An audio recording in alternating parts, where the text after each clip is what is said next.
This is all for entertainment purposes, based on available info, rumors, theories, patterns, and speculation. But if this isn't true, why did YouTube shadow ban me?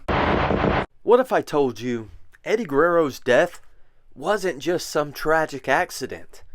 What if I told you the official story that Eddie, a man who had supposedly conquered his demons, had been clean for years, in the best shape of his life, just randomly drops dead of heart failure in a hotel room at 38 years old, doesn't actually make sense? And what if I told you, just like Chris Benoit, there's a trail of bizarre events, hidden connections, and shadowy figures lurking around his final days that make you wonder, was Eddie Guerrero murdered? Was this an inside job? Did Eddie know too much? Because when you actually sit down and connect the dots, the mystery phone calls, the people involved, the eerie Benoit connection, the pattern of wrestlers dropping dead before their time, and the absolutely insane underground theories that link Eddie to something much, much bigger, you start to realize something real quick. This wasn't just a tragedy. This was a hit. And who benefited the most? WWE? Of course. But also Vicky Guerrero and Chavo Guerrero. Yeah, I said it. Vicky Guerrero, the talentless, shrieking, manipulative harpy who somehow went from being Eddie's grieving widow to a WWE staple. Still cashing checks in this industry. Now, over in AEW, which we already know is a part of the larger corporate wrestling psyop that controls the entire industry. And Chavo somehow always has a job, always in the mix. And now, he's in Hollywood, doing stunt work, coordinating fights, and just last year, he was in the Iron Claw, that Von Erich movie. You mean to tell me Chavo Guerrero, a mid-tier wrestler at best, just magically stays in the industry, keeps getting roles, keeps getting paid, and he just so happens to be the last guy to see Eddie Guerrero and Chris Benoit live? Coincidence? Hell no. But let's start at the beginning. November 13th, 2005. Eddie Guerrero is found unconscious in his hotel room by his nephew, Chavo Guerrero. Eddie had gotten up, brushed his teeth, and collapsed. Toothbrush still in his mouth. The official cause? Massive heart failure.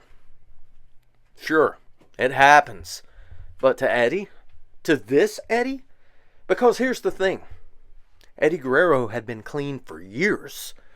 Yes, he had a history of substance abuse, but in 2005, Eddie was in the best shape of his life. Shredded, sober, focused. And yet, at 38 years old, a world-class athlete just drops dead in a hotel room. The excuse, well, his past caught up to him.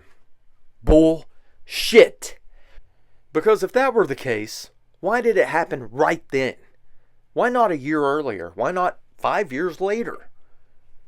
Why the night before he was supposed to become the world champion again? Oh yeah, Eddie was about to win the world heavyweight title. That's right. The plan was for Eddie to take the belt off Batista. Instead, he dies in a hotel room. Or was he alone? See, Chavo Guerrero, the same Chavo who was the last guy to see Benoit alive 2 years later, was also the last person to see Eddie alive. Chavo claims that the night before Eddie died, Eddie got a phone call in his hotel room. Now, let me ask you something. Who the hell was calling Eddie Guerrero at 3 a.m. the night before he died? And why does no one seem to know? We don't know who called him. We don't know what was said. We just know that within hours, Eddie was dead. That's weird, but it gets weirder. The way he died doesn't add up. When Chavo found Eddie, his toothbrush was still in his mouth. Now, let's use common sense here. If you're having a heart attack, do you just freeze up in place with a toothbrush still in your mouth? No, that's not how it works. Unless something else happened. Unless something killed him instantly. And let's not forget, the last person who saw both Eddie and Benoit alive, Chavo Guerrero. The guy who always seems to be around when weird shit happens. Now, let's talk about who benefited. Because if you think WWE wasn't thrilled to turn Eddie Guerrero's death into an entire marketing campaign, you haven't been paying attention. They milked his death for years. They turned Eddie into a storyline. They cashed in on the tragedy at every possible opportunity. And who benefited just as much? Vicky freaking Guerrero. How does a nobody housewife suddenly become a major on-screen character and stay relevant in the business for 2 decades? How does she magically land a job in WWE and then later AEW, which we already know is just another branch of the same corporate psyop? And Chavo, always with a job, always with connections, and now conveniently working in Hollywood, the other arm of the corporate media machine. Are you seeing the pattern yet? And let's take it even deeper down the rabbit hole. Some say Vicky Guerrero is a high-ranking occultist. Yeah, there, I said it. People claim she's a high witch in certain elite circles. Wrestling isn't just a business. It's a ritual. You think all these early deaths are accidents? You think these tragedies aren't orchestrated? They've been playing us from the very freaking beginning. And if you think the Benoit case was the only time the elite took out a wrestler who knew too much, you're not paying attention. And let's not forget the CIA. Yeah, the same CIA we just talked about in the Tony Khan video not too long ago. The same shadowy government agency that has its fingerprints all over wrestling, all over entertainment. And guess what? They have a heart attack gun. Oh, you think that's crazy? Look it up. A weapon that shoots a frozen dart of poison straight into the bloodstream, causing a massive, fatal heart attack, leaving no trace in an autopsy. And we're supposed to believe Eddie Guerrero, a man in peak physical condition, just suddenly drops dead the night before he's supposed to win the world title. Are you waking up yet?